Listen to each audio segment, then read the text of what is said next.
Long before the first cities, before kings and temples and roads of stone, humanity lived in a world both wild and fragile. It was a time when nature dictated every step. The rising of the sun told people when to move. The call of birds revealed where water might be found. And the slow changes of the seasons determined whether a group thrived or starved. There were no markets, no bustling crowds, no permanent homes. The earth was vast, and humans were only small bands wandering across it, learning to survive in landscapes that were both generous and merciless. For tens of thousands of years, this was the only life people knew. They were hunters and gatherers, relying on the strength of their bodies, the sharpness of their tools, and the wisdom passed down by elders. To understand this world, imagine open savannas in Africa, where the grass ripples like a sea in the wind, or dark forests in Europe, where the calls of wolves echo through the night. Every environment presented new challenges. In some regions, food was plentiful. In others, it was scarce. In all of them, life was precarious. Survival meant reading the land with precision. A faint track in the dirt could reveal the passage of antelope just hours earlier. The smell of smoke on the wind might warn of fire sweeping across the grasslands. The sudden silence of birds could mean a predator was nearby. Nothing was random. Every sound, every shadow, every scent had meaning, and humans learned to interpret them with a sensitivity that modern city dwellers can hardly imagine. These groups were small, 30, maybe 40 individuals at most, traveling together because cooperation was the only path to endurance. Too large a group, and they would consume the resources of an area too quickly. Too small, and they would be easy prey for predators or rival bands. Within these groups, everyone had a role. Some hunted, others gathered plants, others carried knowledge of healing, and others kept fires alive. Leadership was fluid, not a throne, not a crown, but a responsibility taken on by those best suited to the moment. The fastest hunter led the chase. The elder with memories of drought guided the group when water grew scarce. The landscapes of this world shaped human life as much as food or fire. In the African savanna, bands followed herds of gazelle and zebra, always moving with the rhythm of migrations. In Asia, dense jungles offered both bounty and danger. Rich fruit trees, but also leopards and snakes. In Europe, Ice Age winds tore across open plains, demanding clothing of thick furs and shelters built from mammoth bones and hides. Each environment forced humans to adapt, to experiment, to innovate. And in all of these places, fire was at the center of life. Fire was more than warmth or protection. It was community. At night, the group would gather around the flames, sharing food and telling stories. Children learned by watching the sparks fly, listening to the voices of their elders. Fire extended the day, giving time not only to rest, but to imagine. Around the fire, humans carved bones into shapes, painted on cave walls, or simply sat in silence, watching the dance of light and shadow. It was here, in those quiet circles, that culture began. If you're listening to this, let me know in the comments where you're tuning in from. It's always fascinating to see how people from every part of the modern world gather here to explore a time when humanity had no cities, no borders, and no nations. These early people lived without many things we take for granted, but they were not primitive. Their minds were sharp, their knowledge immense. They knew the healing properties of plants, the cycles of animals, the habits of the land. They developed tools with surprising skill, stone blades sharper than steel, wooden spears balanced for throwing, scrapers to work hides into clothing. Their technology may seem simple now, but it was perfectly suited to their world. There was beauty in this way of life. Imagine a night sky unbroken by buildings or artificial light, a canopy of stars stretching from horizon to horizon. Imagine the smell of fresh earth after rain, or the silence of snow falling across a frozen plain. Life was hard, yes, but it was also deeply connected to the rhythms of the natural world. Every person knew the land as intimately as their own family. Yet danger was never far away. A broken bone could cripple a hunter for life. A sudden storm could wipe out weeks of food. Predators stalked the edges of camps, waiting for a chance to strike. Hunger was a constant shadow, and death came swiftly to the careless. Still, humanity endured. Not just endured, but flourished. Across every continent, small bands of people found ways to survive, to adapt, to thrive in environments that would seem impossible to us today. Chapter 2: Hunter-Gatherers, the original human lifestyle. For tens of thousands of years, the daily rhythm of human life followed a pattern older than any city, older even than farming itself. This was the way of the hunter-gatherer, moving with the seasons, tracking animals across endless landscapes, gathering what the land could offer, and leaving behind only footprints and fire ashes. If we want to understand humanity before the first cities, we have to step into their world and imagine how every day revolved around the search for food and the fight for survival. A hunter-gatherer group was small, usually no more than a few dozen people. They traveled together, not because it was easy, but because it was necessary. Alone, a person could not survive for long. In a group, skills were shared, dangers were faced together, and tasks were divided in ways that made life possible.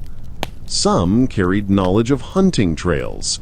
Others had sharp eyes for edible plants. Others knew how to care for children or preserve fire. Life was cooperative in the most practical sense. Survival demanded it. Hunting was not a daily event, but when it happened, it was dramatic. Imagine a band of hunters moving silently through tall grass, wooden spears in hand, following the tracks of an antelope herd. Every movement mattered. A snapped twig could send the animals fleeing. A sudden shift of wind could carry human scent and ruin the chase. Hunters learned patience. They studied animals for hours, sometimes days, waiting for the right moment. And when that moment came, they struck with a speed and coordination that was the result of countless generations of practice. Gathering, on the other hand, was the steady rhythm that carried the group from day to day. Women, men, and children searched for roots, berries, nuts, and fruits, their eyes trained to distinguish edible plants from poisonous ones. This knowledge was deep and detailed. A berry that was safe in one season might be dangerous in another. A root that healed sickness could kill if prepared incorrectly.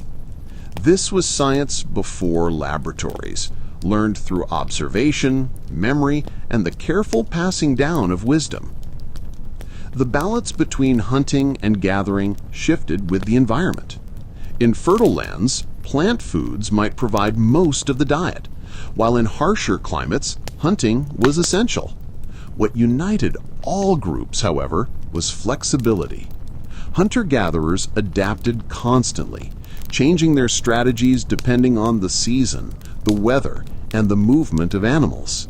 That adaptability was their greatest strength. Nights were for gathering around the fire. Here, the day's efforts came together. Hunters shared meat, gatherers brought plants, and meals were cooked over glowing coals. Around the flames, the group became more than a survival unit. They became a community. Stories were told, jokes shared, songs sung. Knowledge was passed from elders to children. Firelight made shadows dance on faces, creating a kind of theater older than writing, older than art. It was in these circles that identity was formed. The tools of hunter-gatherers were simple but effective. Stone blades sharpened with care, wooden spears hardened in fire, scrapers to clean hides, and digging sticks for roots. These were the technologies of survival, each one honed over thousands of years. They were not disposable. Each tool represented hours of work and was treasured, repaired, and sometimes even buried with its owner. These objects show us that early humans didn't just live day to day. They invested thought, time, and meaning into the things that kept them alive. Life was not without danger. Predators roamed the same landscapes, and humans were far from the strongest species. Lions, wolves, leopards, bears, all were rivals for food and threats to life. Even more dangerous were accidents and illness. A broken leg could mean death. A deep cut could lead to infection. A sudden fever could sweep through a camp. Yet hunter-gatherers had resilience. They used plants as medicine, created shelter to endure storms, and leaned on their communities for support when individuals faltered. But for all its risks, the hunter-gatherer life offered something many people today long for: freedom. There were no walls, no borders, no rigid hierarchies. People moved with the land, following opportunity and abandoning places that no longer served them.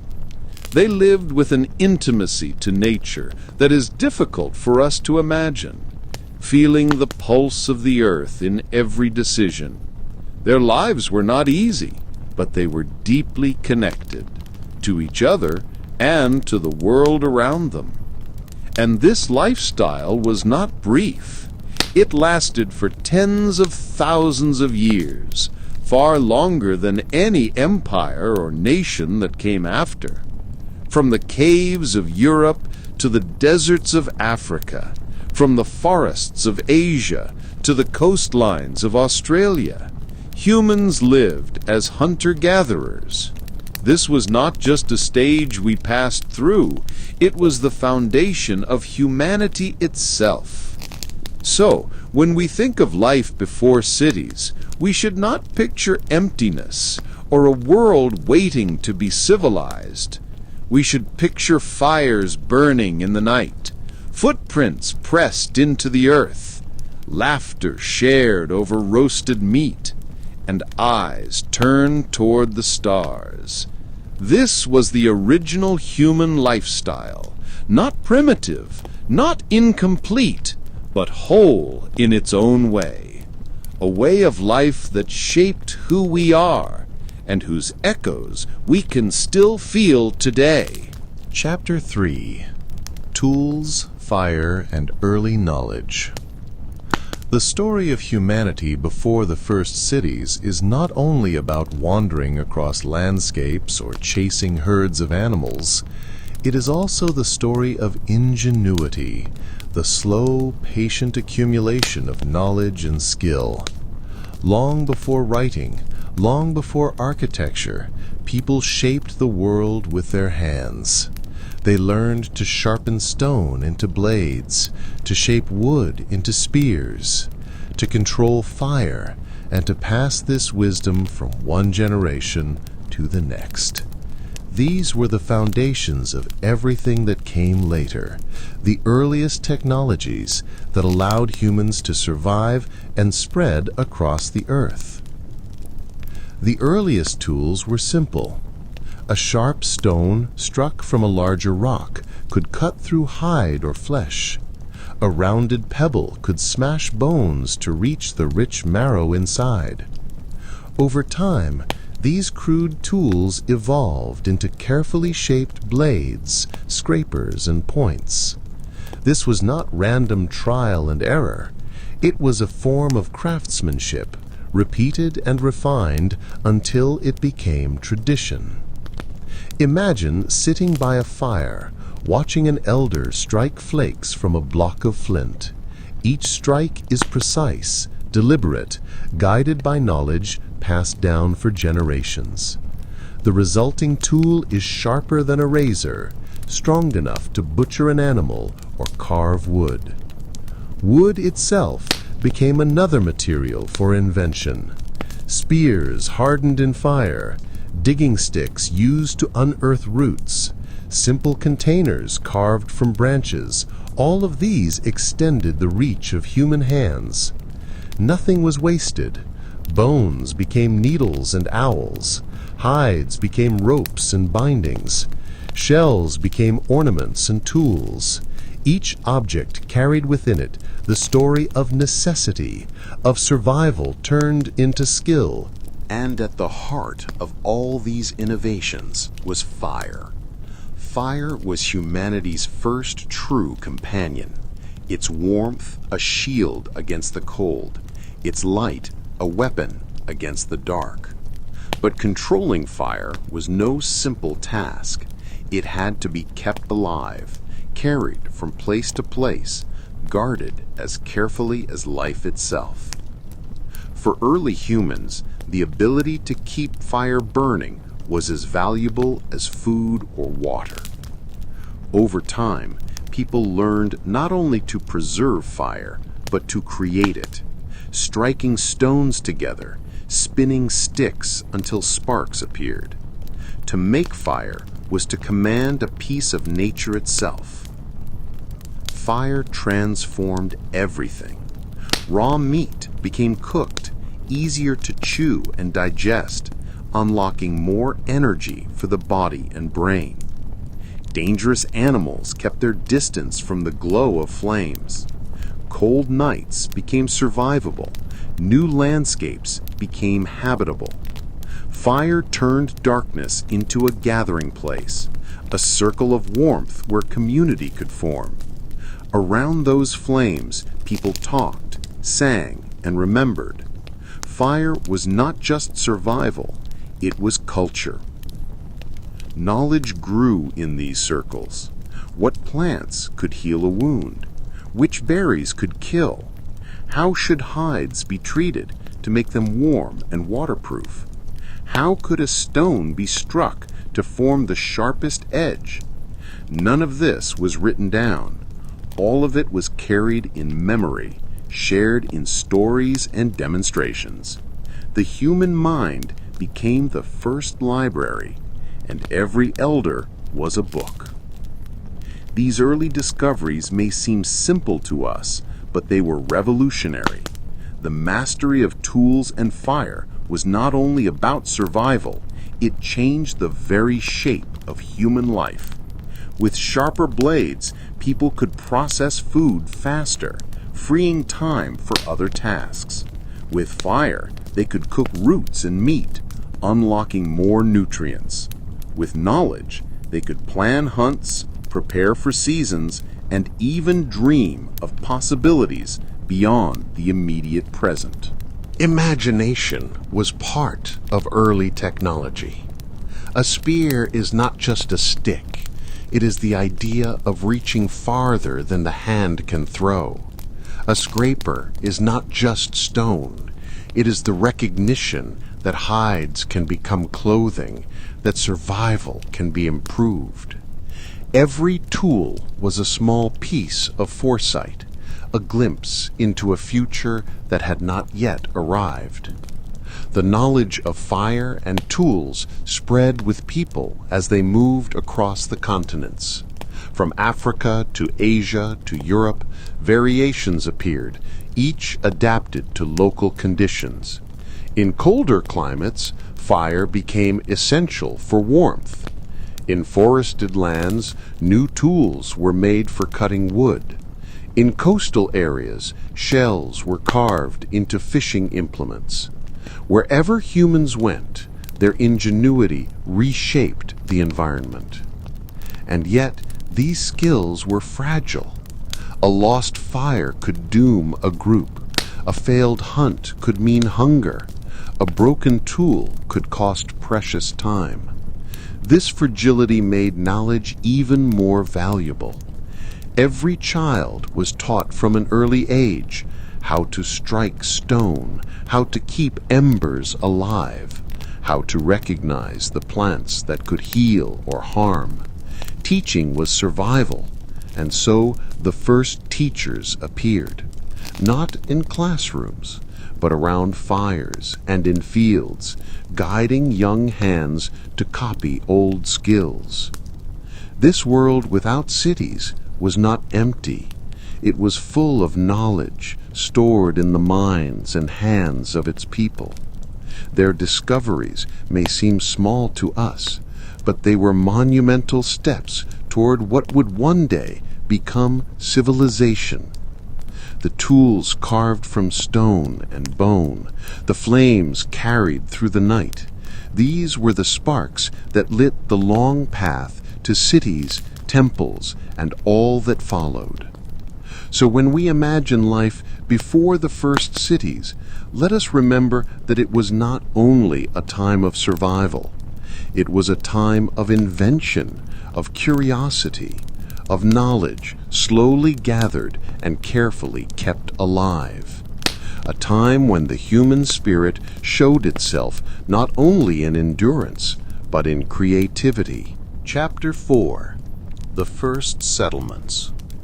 For tens of thousands of years, human life was defined by movement. People followed the herds, tracked the seasons, and carried fire from one place to the next.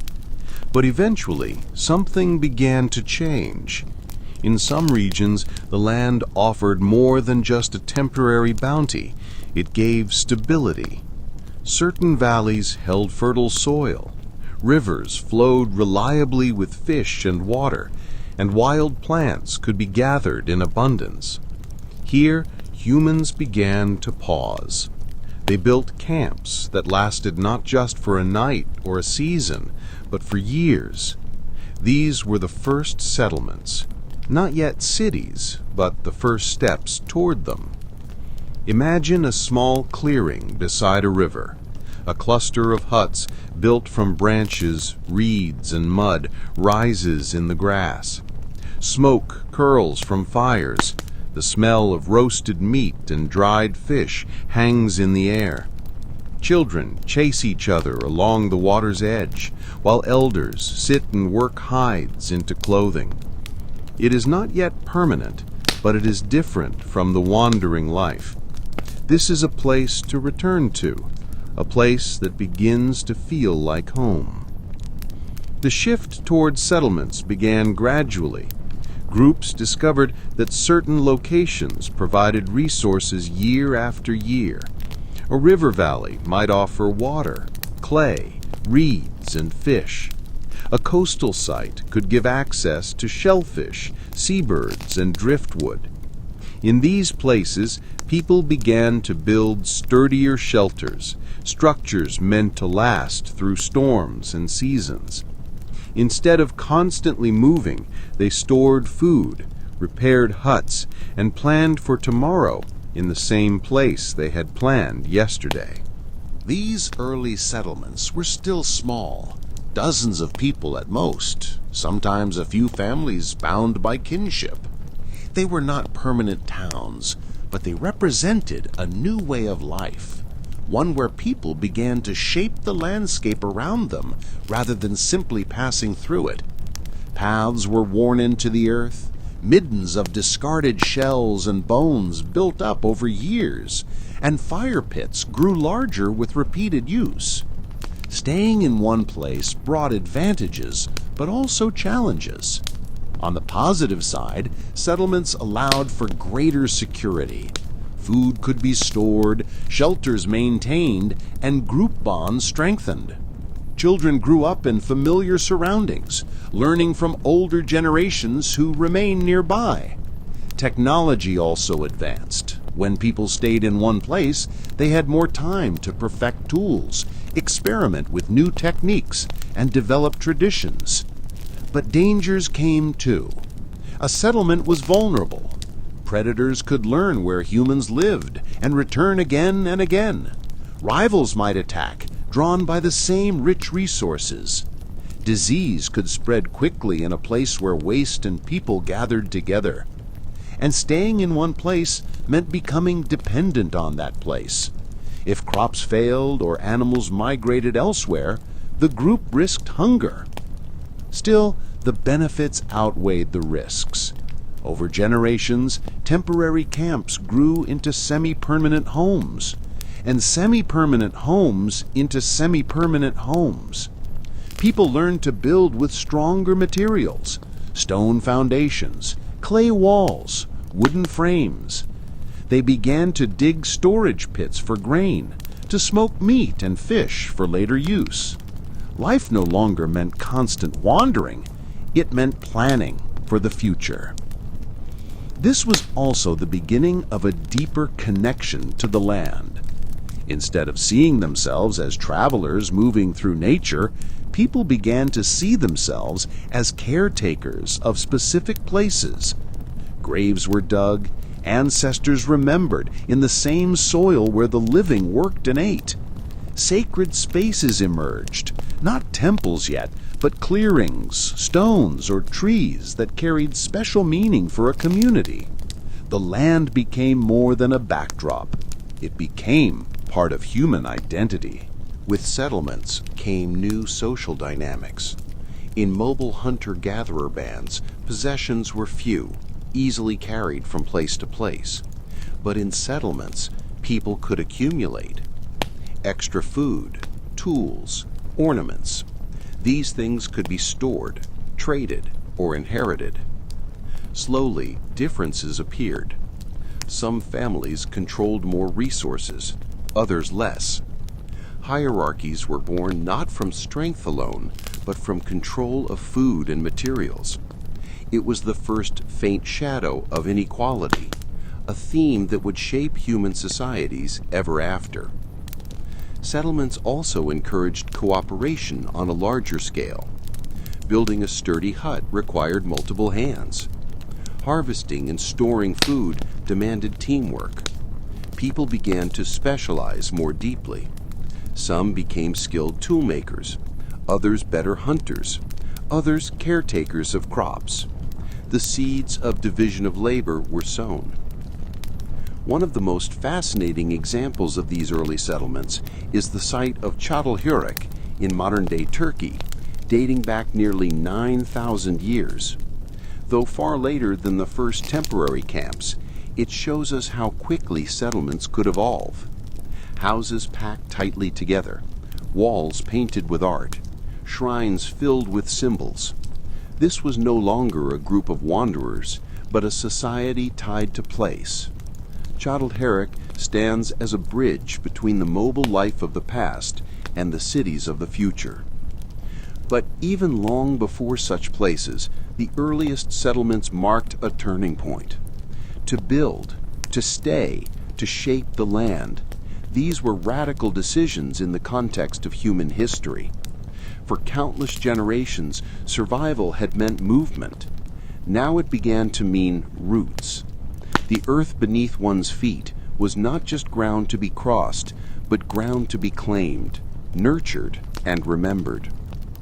life before the first cities was slowly shifting. From firelight circles in forests and plains, humanity was taking its first steps toward permanence. The journey was far from complete, but the first settlements were the foundation upon which everything else would be built. They were the first whispers of the cities to come. Chapter 5: The Agricultural Revolution. For tens of thousands of years, humans survived by moving with the land, hunting, gathering, and trusting the rhythms of nature. But then, slowly and unevenly, something extraordinary began to happen. In a few fertile regions of the world, people made a discovery that would change human history forever. Instead of wandering in search of food, they learned to grow it. They tamed wild plants, domesticated animals, and in doing so, they transformed not just their diets, but the very structure of human life. This turning point is what we now call the agricultural revolution. It did not happen everywhere at once. In fact, it was scattered, unfolding independently in different regions. In the Fertile Crescent of the Middle East, people began cultivating wheat and barley. In China, it was millet and later rice. In the Americas, maize, beans, and squash were tamed. In Africa, sorghum and yams became staples. Each region turned to the plants already thriving in its environment, slowly reshaping them over generations into dependable sources of food. The process was gradual. Early humans did not set out with the idea of inventing farming. Instead, they likely began by noticing that discarded seeds near campsites sprouted into new plants. Over time, people realized they could scatter seeds deliberately, water them, and return later to harvest. What began as simple observation grew into deliberate practice, and eventually into a way of life.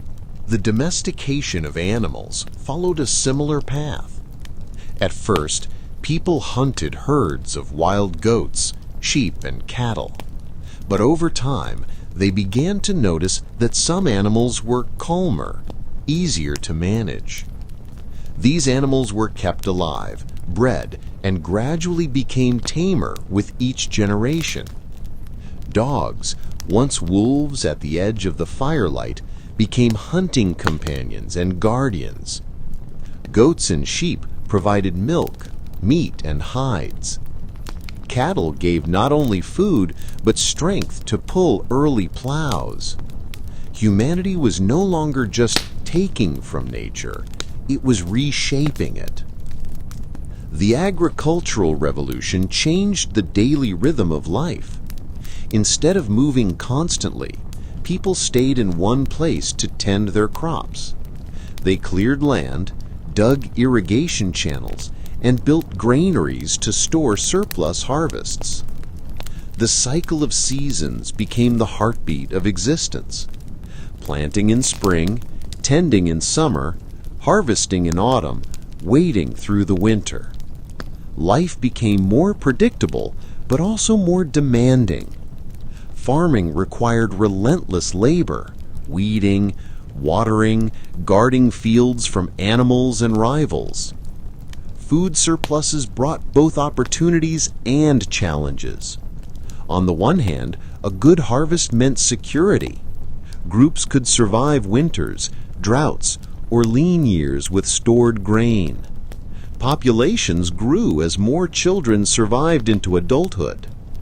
On the other hand, surpluses created the need for storage, protection, and distribution. Who controlled the food often controlled the group, and the seeds of hierarchy grew alongside the seeds of wheat and barley. Around the hearths of farming communities, stories changed too. Instead of tales of endless journeys, myths began to center on fertility, harvest, and the cycles of life and death in the fields. Gods were imagined as bringers of rain, givers of crops, or guardians of the soil. Rituals developed to ensure the success of the harvest, linking spirituality with the land in a way that had never been so direct before. The agricultural revolution also transformed the physical landscape. Where once forests and grasslands stretched unbroken, now fields appeared. Humans cut trees, dug canals, built walls and fences. They reshaped rivers, drained swamps, and claimed hillsides. The natural world was no longer just endured, it was engineered. This reshaping marked the beginning of humanity's long, complicated relationship with the environment, a relationship that still defines us today. But farming came at a cost. Early farmers worked harder than many hunter-gatherers. Fields demanded endless labor, and diets narrowed to a smaller range of foods, often less nutritious than the varied diet of foragers. Settled life also brought new vulnerabilities. Disease spread more easily in close quarters, both among people and from animals they lived beside. Famine struck when crops failed. In many ways, life became harsher, but populations grew so rapidly that the new way of life was unstoppable. Within a few thousand years, farming communities spread across vast regions. Villages grew larger, trade networks developed, and new technologies emerged. Pottery allowed grain to be stored more effectively. Weaving transformed raw fibers into clothing. Early plows turned soil faster than human hands alone. Each innovation reinforced the farming lifestyle, making it more productive, more secure, and more deeply rooted. The agricultural revolution did not replace hunting and gathering overnight. For generations, many groups lived between the two worlds, farming part of the year while still hunting and foraging. Some regions resisted farming entirely, remaining nomadic for thousands more years. Yet slowly, the balance tipped. Farming became the dominant way of life, and humanity crossed a threshold it could never return from. This revolution was not just about food. It reshaped human society at its core.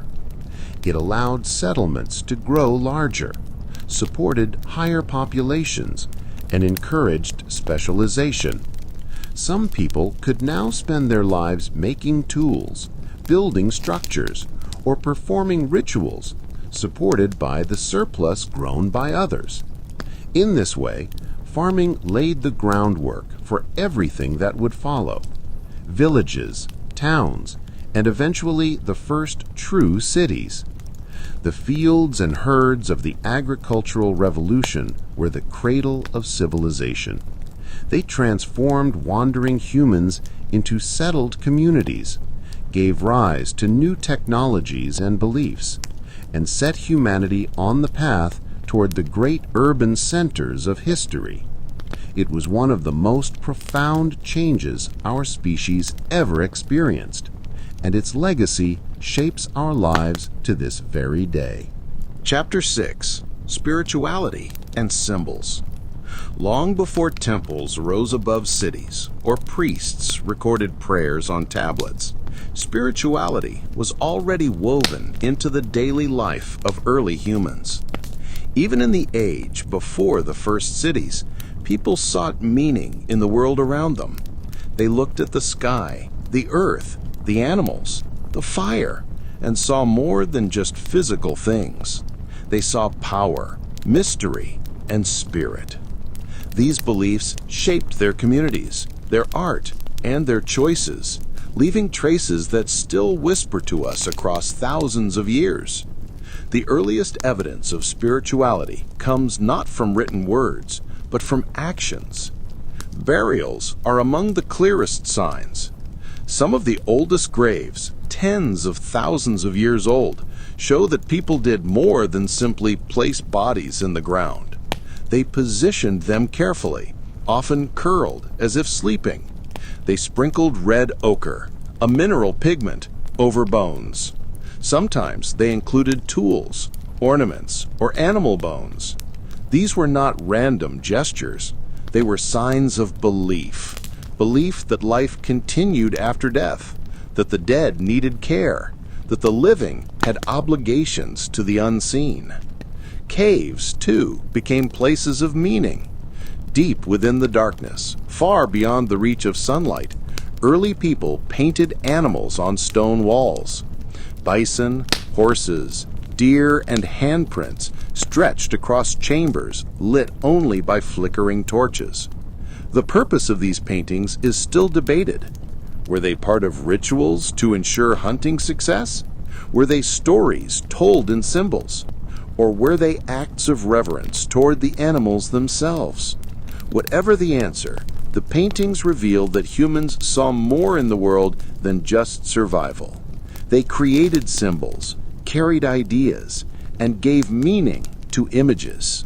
Spirituality was not separate from daily life. It was embedded in it. A hunt was not only about meat, it could also be a sacred act tied to rituals and offerings. A river was not just water, it was a living presence with its own spirit to be respected. The sun and moon were not only light in the sky, they were powers that governed time and fate. By seeing the world as alive with spirits, humans created a relationship with nature that was both practical and reverent. Symbols became the bridge between the physical and the spiritual. A carved figurine of an animal might represent strength, fertility, or a protective spirit. Small statues, like the famous Venus figurines of Ice Age Europe, emphasized human forms in ways that suggest fertility, abundance, and continuity of life. These were not toys or decorations alone. They were carriers of belief, objects that turned invisible ideas into tangible forms. Fire itself was deeply symbolic. More than warmth or protection, it was a force that transformed raw into cooked, dark into light, danger into safety. Many early myths that survived into recorded history describe fire as a gift from the gods or a sacred element stolen from the heavens. Around fires, people not only gathered to eat and talk, but also to perform rituals, tell sacred stories, and connect with forces beyond themselves. Rituals bound communities together. A dance before a hunt, a chant during planting, a song sung to newborns. These acts gave structure and meaning to life's uncertainties. They also reinforced group identity. Participating in a ritual reminded each person that they were part of something larger, something that stretched across generations. In a world where survival was never guaranteed, rituals offered comfort, hope, and unity. As farming spread and settlements grew, spirituality became more organized. People began to build spaces dedicated to belief. Göbekli Tepe in modern-day Turkey, dating back over 11,000 years, is one of the earliest known ritual sites. Its massive stone pillars, carved with animals and symbols, suggest that humans gathered not just for survival, but to worship, to celebrate, to connect with powers they could not see.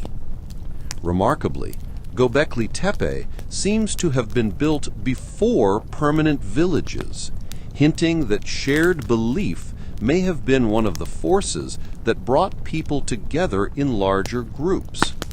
Symbols also connected the living with the past.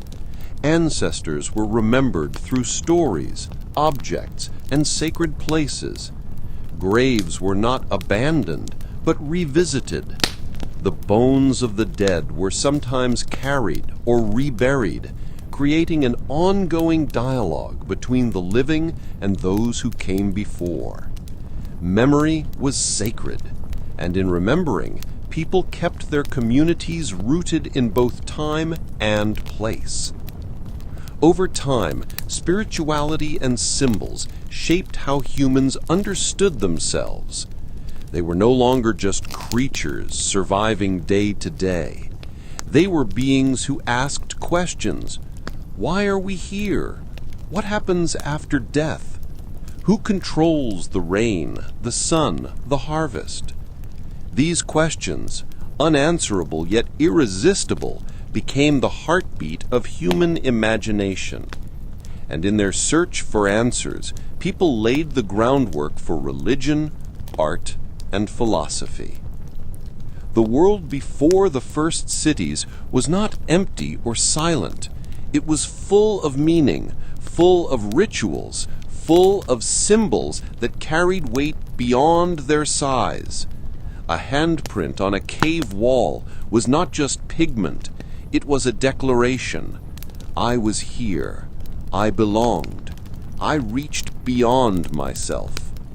A figurine carved from stone was not just an object, it was a prayer, a hope, a link to powers unseen. In these acts of belief, humans revealed their deepest trait, the ability to see beyond the immediate, to imagine realities that could not be touched. That ability shaped everything that followed. From temples to scriptures, from myths to music, all of civilization's spiritual and symbolic traditions trace their roots back to these early acts of wonder. Chapter 7. Life in the First Villages. The agricultural revolution brought with it something entirely new: permanence.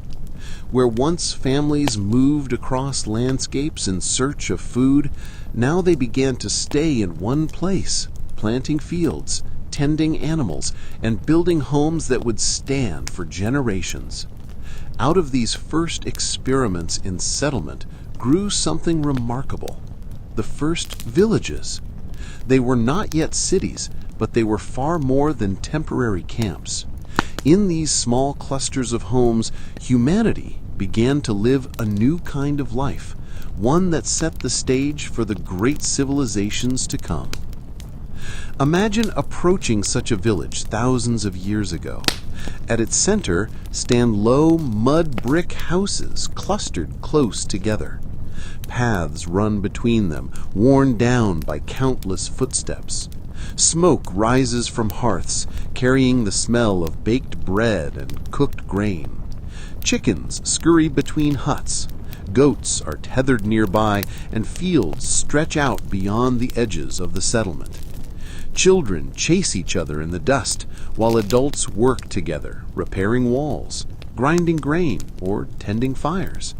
This is not the fleeting rhythm of hunters and gatherers. This is the heartbeat of a community that has begun to put down roots. Villages varied across regions, but many shared common features.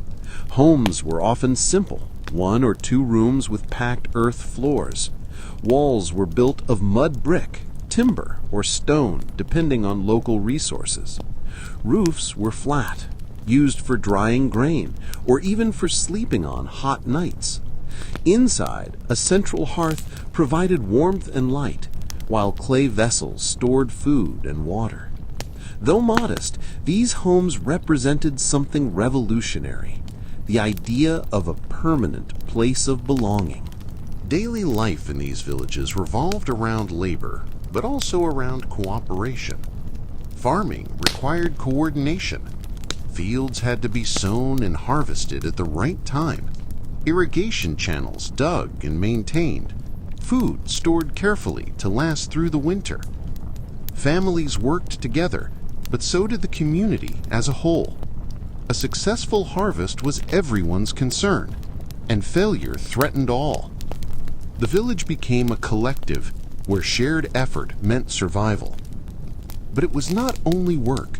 Villages were also places of culture, tradition, and social life. Songs accompanied grinding grain. Stories were told around evening fires. Rituals honored the cycles of the seasons.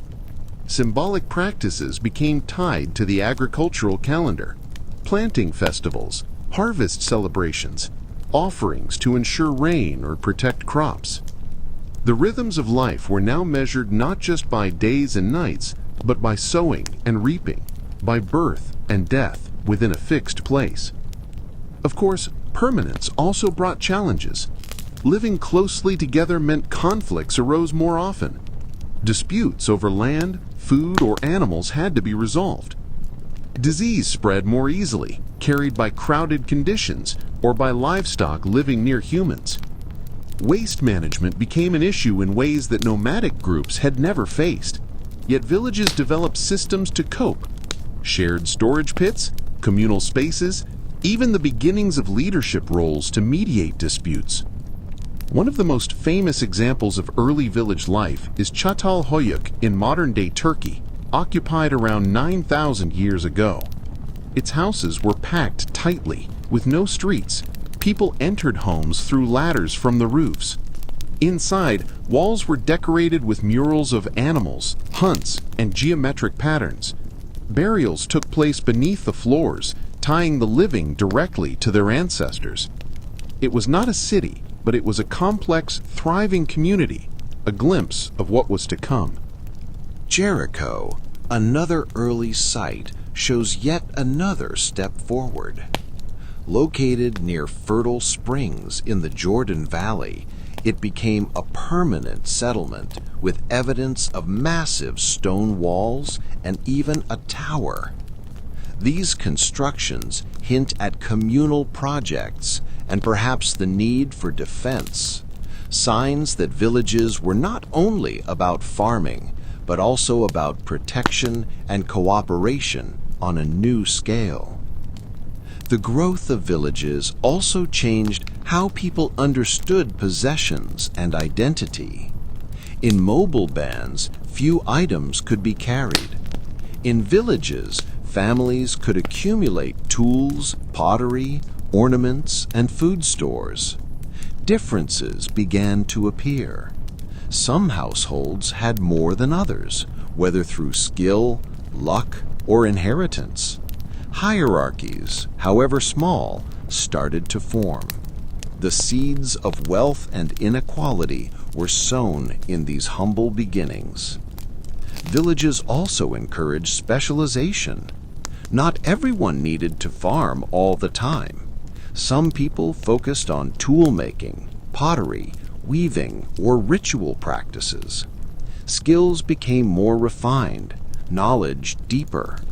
Trade with neighboring groups began to flourish, as surpluses of one material could be exchanged for others. The village was no longer just a home. It was a node in a growing network of human exchange. Perhaps most importantly, villages gave people a sense of belonging that was both physical and emotional. The same walls sheltered generations. The same fields fed them. The same graves held their dead. Stories and memories became tied to place. For the first time in history, identity was rooted not only in kinship and tradition, but in geography. "This is our home" was no longer a temporary statement. It was the foundation of human society. Chapter 8: Trade and Cultural Exchange. As villages grew across fertile valleys and riverbanks, life became more settled.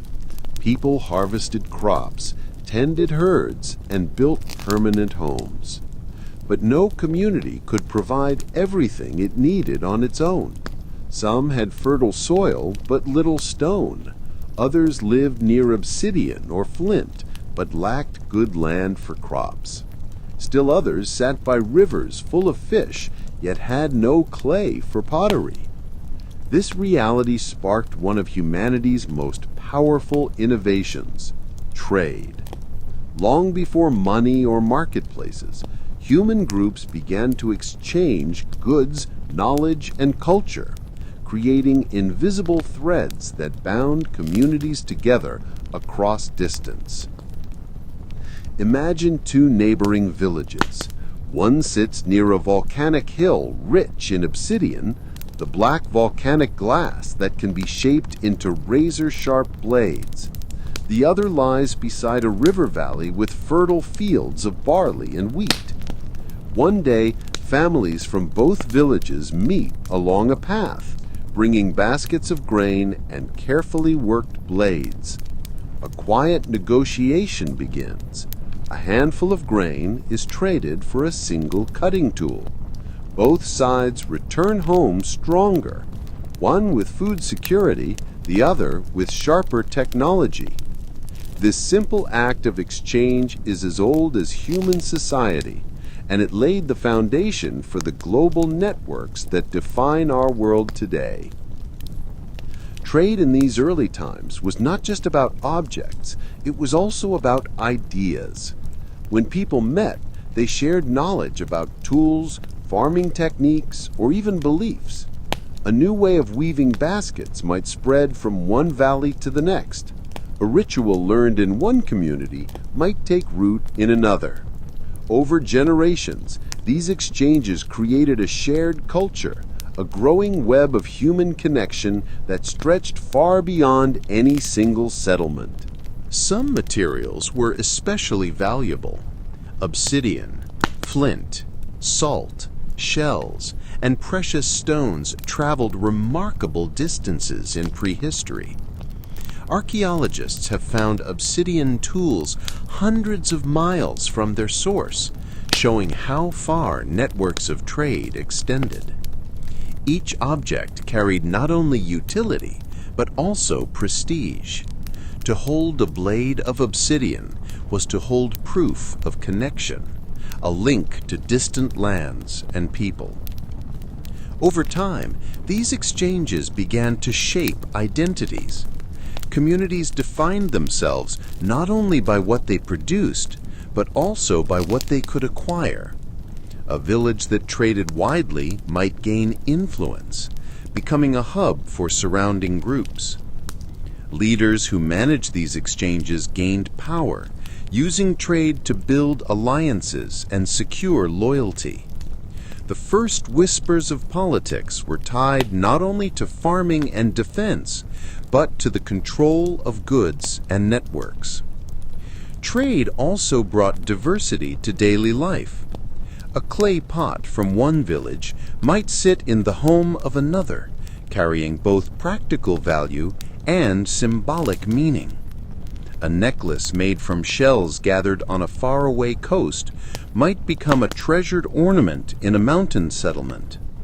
Through trade, people encountered things they had never seen before, sparking curiosity, creativity, and desire. But trade was not always peaceful. The same goods that attracted exchange could also attract conflict. A fertile valley or a source of obsidian could become a prize worth fighting for. Villages sometimes fortified themselves, building walls or defenses against rivals. Trust had to be built, relationships nurtured. Early diplomacy may have been as important as early farming, as groups negotiated alliances, marriages, and exchanges to avoid conflict and maintain stability. Trade also required trust in another sense, the trust of memory. With no written contracts, agreements relied on reputation and relationships. If one group cheated another, word would spread and future exchanges would falter. Honesty and fairness were not just virtues, they were survival strategies. Communities that earned trust could trade widely, while those that broke it risked isolation. The cultural side of trade was as powerful as the material. As goods moved, so too did symbols and rituals. Shared myths spread across regions, carried by travelers and traders. Artistic styles echoed from one settlement to another. Music, dance, and stories were exchanged alongside grain and obsidian. Trade was not only about feeding the body, it was also about feeding the imagination. Archaeological discoveries show just how far-reaching these networks became. Beads made from Mediterranean shells have been found deep inland. Obsidian from Anatolia has turned up hundreds of miles away. Even in the absence of cities, humans were already connected, already building the early scaffolding of the global networks we take for granted today. Trade also had a subtle but profound impact on identity. When a community relied on goods from elsewhere, it had to recognize its place within a larger web. No group was completely independent. This awareness that others existed, that they had things you needed, that you had things they wanted, expanded the human sense of belonging. People were not only members of families or villages, they were participants in wider networks, bound together by exchange. The first cities, when they finally arose, would amplify these connections on an unprecedented scale. Markets, currency, and long-distance caravans would follow. But the roots of it all lay here, in the simple act of one human handing something to another and both walking away stronger. Trade and cultural exchange made the world before cities richer, more connected, and more complex. It turned isolated villages into parts of a larger human story, one in which every object carried not only material value, but also the invisible weight of connection.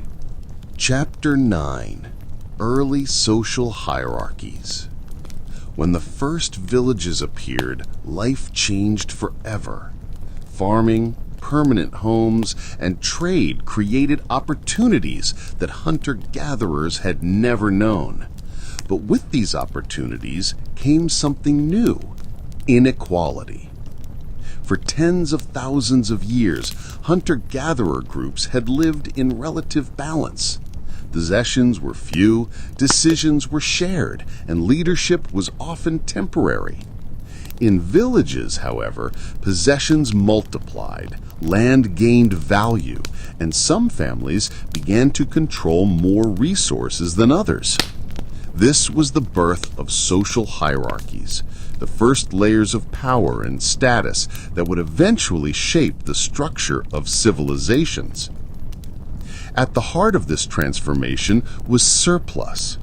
Farming allowed communities to produce more food than they could immediately eat. Stored grain became wealth, a form of security for the future.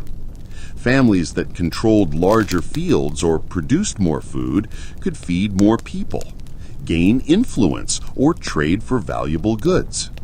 Those who had less became dependent on those who had more. Slowly, the equality of small bands gave way to the imbalance of settled life. Leadership began to shift as well. In hunter-gatherer groups, leadership often depended on skill. The best hunter led the hunt. The most knowledgeable elder guided decisions. But in villages, leadership began to attach itself to resources. A family with surplus grain could negotiate, influence, or command in ways that others could not. Authority was no longer just about wisdom or strength. It was about ownership. Homes themselves reflected this change. In early villages, some houses were larger, built with more care or decorated with ornaments and murals. Others were smaller, simpler, or more crowded. Archaeologists have found evidence that some households had access to more goods, better tools, more ornaments, rarer materials. Inequality, once almost invisible, began to leave marks in the very walls of human life. And it wasn't just about possessions. Ritual and spirituality also played a role. In some communities, certain individuals became guardians of rituals, interpreters of the sacred, or mediators between the human and the divine. These roles brought respect and often privilege. Over time, spiritual authority and material authority began to intertwine, laying the groundwork for priesthoods, kingships, and organized religion. Conflict over resources also became more common. A fertile field, a water source, or a herd of animals could become a point of tension. Families or groups who controlled these resources gained power. Those without had to negotiate, work for others, or leave. Hierarchies were no longer temporary or situational. They were built into the fabric of daily survival. But hierarchies also brought stability. When disputes arose, leaders could mediate. When danger threatened, leaders could organize defense. Villages needed coordination, and hierarchies provided it. What began as practical leadership became institutional power. Roles hardened, passing from one generation to the next. Children inherited not only land and goods, but also status. The seeds of class were planted. We can see this shift in burial practices. In earlier times, burials were relatively equal, simple graves with few distinctions. But as hierarchies emerged, graves began to differ. Some individuals were buried with ornaments, tools, or even sacrificed animals. Others had little or nothing. The dead reflected the divisions of the living. Hierarchies were not only social, they became symbolic, woven into the rituals of memory. Trade amplified hierarchies further. Those who controlled access to valuable goods, such as obsidian, salt, or shells, gained prestige.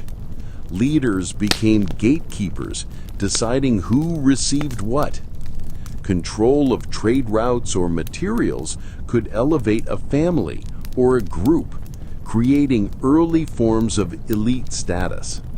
Even ornaments and decorations became markers of rank. Necklaces, beads, or painted walls that signaled, "I have more than you."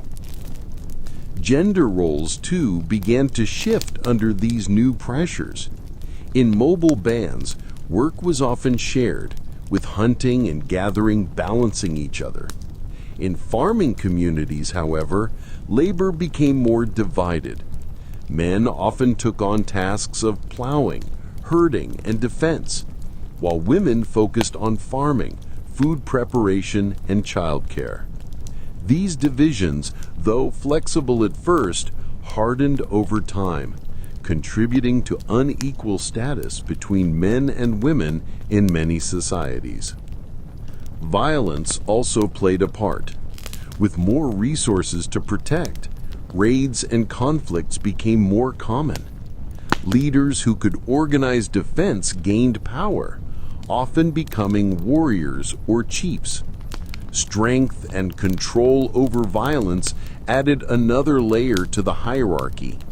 Protection could be offered, but often at the cost of obedience. Yet, for all its inequalities, hierarchy also enabled complexity. With leaders, specialists, and workers, villages could coordinate larger projects. Irrigation canals, defensive walls, ritual spaces. These undertakings were beyond the power of small equal bands. Hierarchy allowed cooperation on a scale never seen before, paving the way for towns, kingdoms, and empires. This dual nature, inequality and progress, defines the emergence of early social hierarchies. On one hand, it created divisions, privilege, and dependence. On the other, it gave structure, stability, and the capacity for growth. Humanity's path toward civilization was never simple. It was built on tension, compromise, and the constant negotiation of power.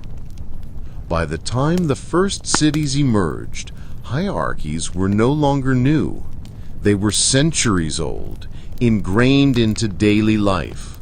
Farmers, artisans, leaders, and spiritual figures all had their places. The once fluid equality of hunter-gatherers was now a distant memory, replaced by a new reality, a world structured by power, wealth, and status. The first cities would amplify these hierarchies to an extraordinary degree. Kings, priests, warriors, and merchants would rule from walls and towers, while farmers toiled in the fields outside. But the roots of this system stretched back to the first villages, where surplus, possession, and authority reshaped human life. The rise of hierarchy was not inevitable, but once it began, it became a defining feature of civilization. To understand the world before the first cities, we must understand this, that equality gave way to stratification, and that the balance of power shifted forever. Chapter 10. The Road Toward Civilization. The journey from scattered bands of hunter-gatherers to the first great cities was not quick. It unfolded over thousands of years through countless small steps. A sharpened stone here, a tamed plant there, a village rising by a river, a ritual carved into stone. Together, these steps created a road, winding, uneven, but always moving forward. That road was the road toward civilization. By the time the first true cities appeared, the foundations had already been laid. Farming had transformed the landscape.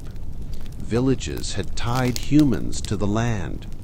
Trade had woven communities together, and hierarchies had created systems of leadership and power. Each of these developments was necessary, but none alone was enough. Civilization emerged when they combined, reinforcing and accelerating each other. The land itself was a major factor. The great rivers, the Nile, the Tigris and Euphrates, the Indus, the Yellow River, became the cradles of civilization because they offered fertile soil, water for irrigation, and natural routes for travel and trade. Along their banks, villages grew into towns, and towns into cities. Agriculture made it possible, but the rivers made it flourish. In these early centers, life became more complex than ever before. Populations swelled, drawing together thousands of people in one place. The needs of such communities demanded organization, leaders to make decisions, workers to build infrastructure, specialists to craft tools, merchants to trade goods, and priests to oversee rituals. Writing systems began to appear, first as marks to track grain or livestock, and later as symbols to record language itself. With writing, memory leapt beyond the limits of the human mind, and history as we know it began. Technology accelerated this transformation. Plows turned fields more efficiently, pottery stored surpluses, weaving produced finer clothing, and metallurgy introduced tools and weapons of copper and bronze. Each new invention fueled population growth and social complexity. The cycle of innovation and expansion pushed humanity further along the road, away from the simplicity of small villages and toward the monumental structures of cities. But civilization was not only about material progress, it was about culture, imagination, and shared identity. People gathered in temples, sang songs, told stories, and passed down myths that explained their place in the universe. Monumental architecture, temples, walls, towers rose as symbols of collective effort, reminders that communities could achieve greatness when united. These structures did more than impress. They anchored people's sense of belonging, connecting them to a story larger than themselves. The road toward civilization also carried costs. Inequality grew sharper, with elites enjoying luxuries while farmers worked harder than ever. Wars became larger and more destructive, fought not just over food or territory, but over prestige and power.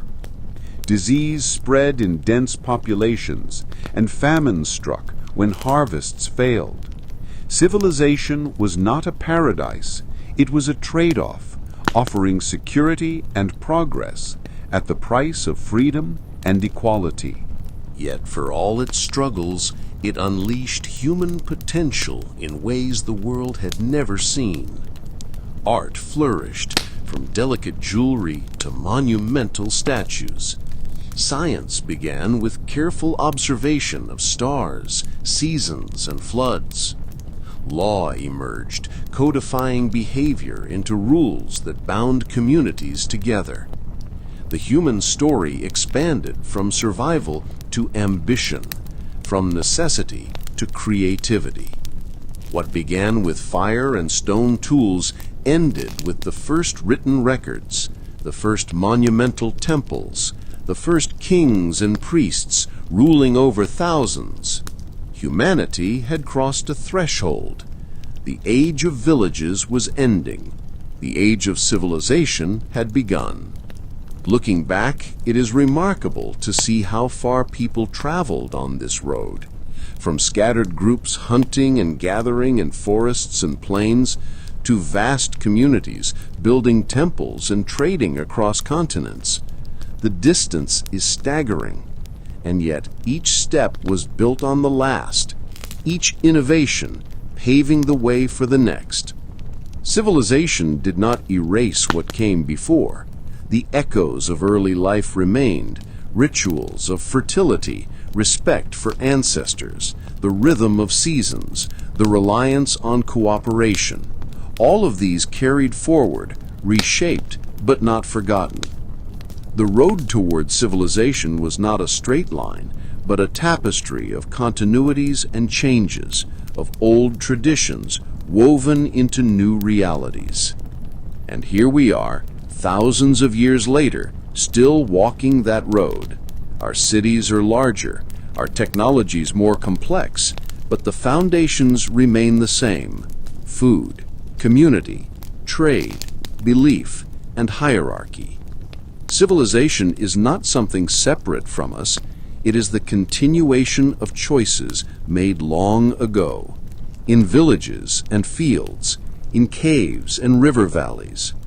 So when we ask what life was like before the first cities, the answer is not simply about survival. It is about the long, slow journey of human imagination and cooperation, a journey that carried us from firelit circles to monumental temples, from scattered families to civilizations that still shape our world. That journey is our story, and it began long before the first city walls ever rose against the horizon.